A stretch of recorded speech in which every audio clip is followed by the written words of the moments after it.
Се намалува бројот на свадби, расте бројот на разводи. Минатата година бројот на разведени бракови е најголем од 2019-та, односно лани имало 2024 разводи. Најмалку се разведувале во август, додека најмногу во март. Во 2024 година бројот на склучени бракови е 11.066. Иако бројот постојано се намалува, сепак најмалку склучени бракови имало во пандемиската 2020 година. Комуникацијата е нешто што е многу важно и она што помеѓу партнерите и некако и начинот на воспитување. Оние родителски стилови се многу важни за еден брак да обстои.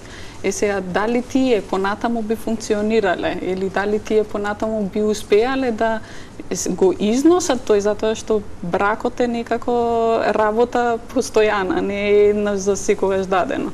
Едноставно се по-либерални и помалку се ослободени од стегите на општеството и на околината. Например, порано било многу важно какво лице, каков интегритет ќе имате вие, каков интегритет ќе оставите за вашето семејство. Меѓутоа, денеска не има толку битно на новите генерации. Мислам дека пред се должи на исчезнувањето на оние традиционални вредности, на честност, на доверба, на сигурност, на помош, на солидарност. Но не опаѓа само бројот на бракови, се бележи пат и на бројот во раѓања.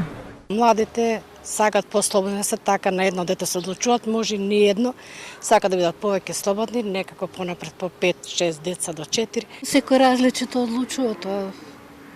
Мислам, тоа е грешка да нема деца. Мислам, треба да се има потомство, деца, генерација од генерација.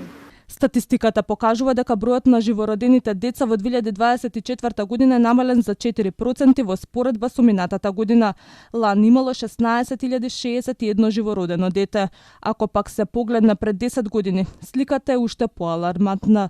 Со оглед дека лани се родиле 7.014 деца помалку отколку во 2015 година, кога имало 23.075 новороденчиња.